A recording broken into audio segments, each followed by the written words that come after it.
Hola a todos, yo soy Ramón Lozano. Bienvenidos a un nuevo episodio de este podcast donde vamos a hablar de los eventos más relevantes que movieron a los mercados financieros en Estados Unidos en la semana laboral que terminó el viernes 29 de julio de 2022. En la idea de la semana vamos a hablar sobre Applied Materials y en la sección educativa vamos a hablar sobre Circuit Breakers.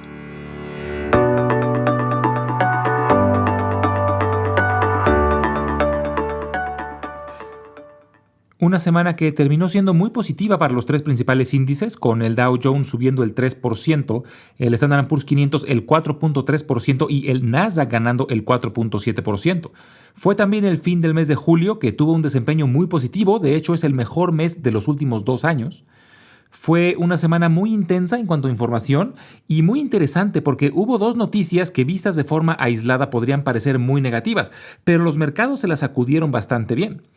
La primera fue la decisión de la Fed de subir la tasa de interés en 75 puntos base por segunda ocasión consecutiva, para situarla en 2.5%.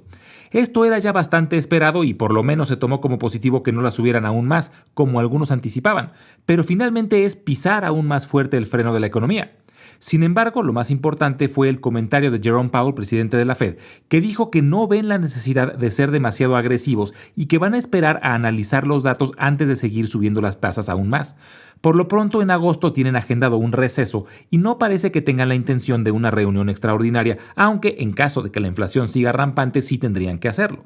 Pero lo más probable es que sea hasta septiembre cuando la Fed decida si siguen incrementando las tasas de interés.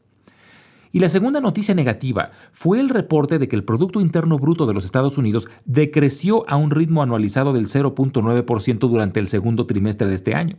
Esto marca el segundo trimestre consecutivo con crecimiento negativo, después de que el primer trimestre había bajado el 1.6%. Esto, por supuesto, que avivó el debate sobre si la economía de los Estados Unidos está ya en una recesión, ya que la regla de dedo es que una recesión son 2 trimestres consecutivos con decrecimiento del PIB. Sin embargo, varios economistas mencionan que el mercado laboral sigue muy robusto y los ingresos de las empresas en promedio tuvieron un crecimiento, y esto no cuadra con una recesión que normalmente suele traer mucho desempleo y fuertes caídas en los ingresos en muchas industrias. Pero quienes aseguran que ya hay recesión argumentan que el mercado laboral es un indicador rezagado, es decir, que el desempleo se va a notar en un futuro cercano. Por lo pronto, la Oficina Nacional de Investigación Económica no ha declarado que exista recesión, por lo que oficialmente no lo es, pero seguramente seguirá el debate durante un tiempo. Sin embargo, tuvimos también noticias positivas. Una de ellas fue la aprobación por parte del Congreso de la llamada CHIPS Act, la legislación para apoyar la fabricación de chips en los Estados Unidos, que además tuvo apoyo de ambos partidos, cosa que últimamente casi no ha sucedido. Ahora, la principal razón por la que fue una semana positiva fueron los reportes trimestrales. Como mencionamos la semana pasada, esta fue una semana muy intensa de reportes trimestrales. De hecho, la más intensa del trimestre, donde reportaron más del 30% de las empresas del Standard & Poor's 500. Y el balance fue positivo. Sobre todo, buenos reportes de los gigantes de tecnología, Apple, Google y Microsoft reportaron buenos números, que aunque no fueron espectaculares, sí fueron mejor de lo esperado. Y a esto le podemos sumar el de Amazon, que sí fue mucho mejor de lo esperado, lo que hizo que sus acciones brincaran más del 10%. Ford fue otra sorpresa positiva, con ingresos y utilidades muy por arriba de lo esperado. Ahorita el problema que está teniendo Ford es que no está pudiendo satisfacer la demanda. No pueden producir coches lo suficientemente rápido. Algunos de sus modelos tienen varios meses en lista de espera. Pero no todos los reportes fueron buenos. Meta, la empresa madre de Facebook, decepcionó. Sus ingresos bajaron el 1% y es el primer retroceso en su historia. Además, se mostraron muy cautelosos sobre el futuro cercano, argumentando una reducción en los presupuestos de publicidad de muchas empresas.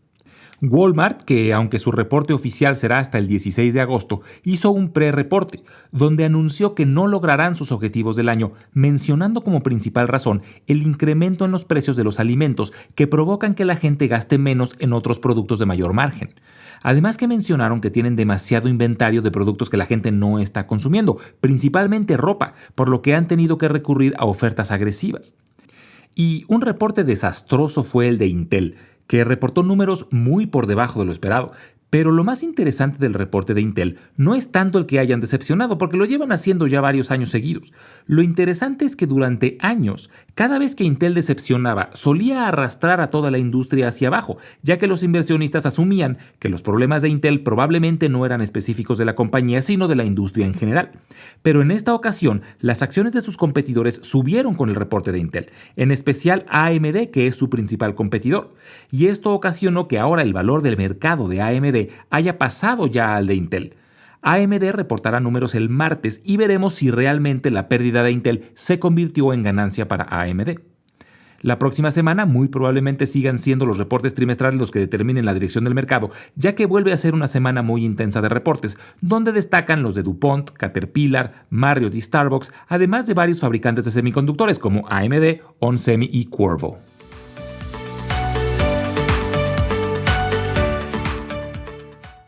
En la idea de la semana, vamos a hablar sobre Applied Materials. Su símbolo es AMAT. Applied Materials es una empresa de tecnología fundada en 1967 en Santa Clara, California. Se dedica a desarrollar tecnología, equipamiento y software para la manufactura de semiconductores, principalmente de chips. Es decir, Applied Materials desarrolla las máquinas que fabrican chips. Son quienes hacen la infraestructura necesaria para el proceso de fabricación de semiconductores, y sus principales clientes son las empresas como Samsung, Intel, AMD y Taiwan Semiconductors, que son los que desarrollan los chips. Actualmente, los ingresos de Applied Materials provienen principalmente de Taiwán y Corea del Sur.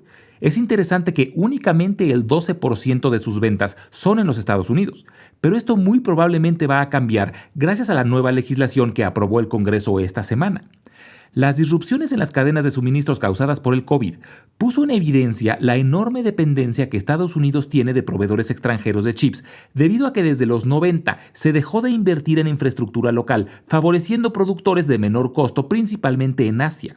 Pero los chips son cada vez más usados y la falta de chips causó muchos estragos en muchas industrias, como la automotriz, la de energías renovables, la de electrónicos de consumo y las de fabricación de armamento, lo que puso en alerta al ejército de los Estados Unidos, porque mostró una vulnerabilidad en caso de no poder desarrollar la tecnología necesaria, y esto hizo que el gobierno del presidente Biden declarara que fabricar chips en los Estados Unidos es ahora un tema de seguridad nacional. La CHIPS Act, como se llama esta legislación, crea grandes incentivos para desarrolladores de chips para invertir en infraestructura en los Estados Unidos e incluye inversión directa del gobierno para este propósito. Y Applied Materials va a ser uno de los principales beneficiados. Además de que, como hemos platicado en otros episodios, la demanda de chips está en crecimiento. Uno de los sectores que más está creciendo es el de chips de alto desempeño, principalmente para servidores, como los que usan las grandes empresas de Internet como Google, Amazon y Microsoft, por lo que es muy probable que la demanda de la tecnología que provee Applied Materials siga también en aumento. Otra cosa que hace a esta empresa interesante es que es una industria con pocos participantes y con barreras de entrada muy altas. La tecnología necesaria para el desarrollo de las máquinas que fabrican es muy especializada y cada máquina cuesta entre 2 y 6 millones de dólares. Además de que el precio de sus acciones han retrocedido junto con todo el mercado y actualmente tienen una valuación interesante, con un múltiplo cercano a los 14 sobre sus ingresos esperados para este año, y por estas razones vale la pena tener a Applied Materials en el radar.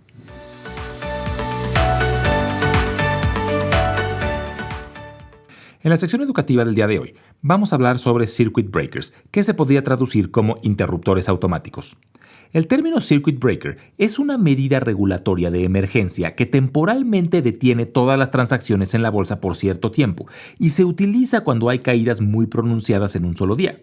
El objetivo es tratar de evitar ventas de pánico, deteniendo por cierto tiempo todas las transacciones, con la esperanza de que los inversionistas tengan oportunidad de analizar la situación y considerar sus opciones.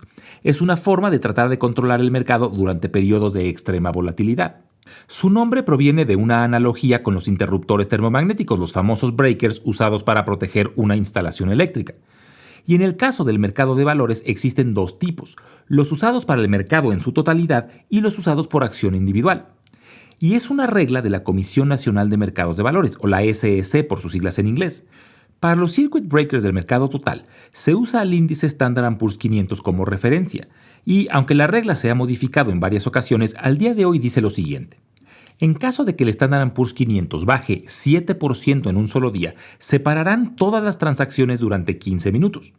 Si a la reapertura el Standard & Poor's 500 llega a bajar 13%, se pararán todas las transacciones por otros 15 minutos adicionales. Y si a la reapertura posterior del Standard & Poor's 500 llegara a bajar hasta el 20%, se pararían todas las transacciones por lo que resta del día. Esta regla se instauró después de la caída del 19 de octubre de 1987, cuando la bolsa perdió más del 22% en un solo día, a lo que se le conoció posteriormente como el lunes negro.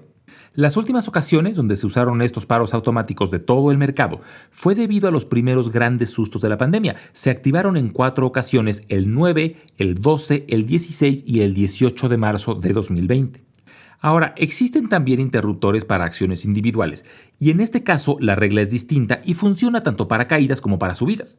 Y la regla dice que cualquier acción que tenga una bajada o una subida de 10% o más durante un periodo de 5 minutos deberá detener su operación durante 5 minutos, que se pueden extender a 10 si el mercado donde cotiza esa acción así lo decide.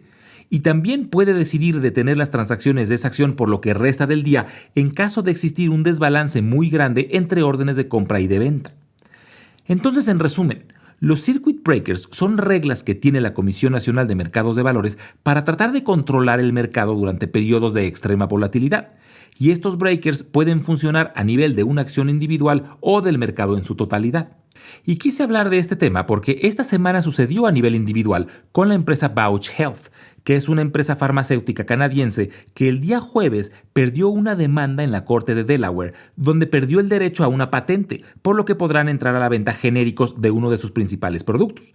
Esto hizo que sus acciones se desplomaran y activó los circuit breakers en varias ocasiones, hasta que su actividad fue completamente detenida alrededor de las 10:30 de la mañana y llegaron a perder cerca del 50% de su valor.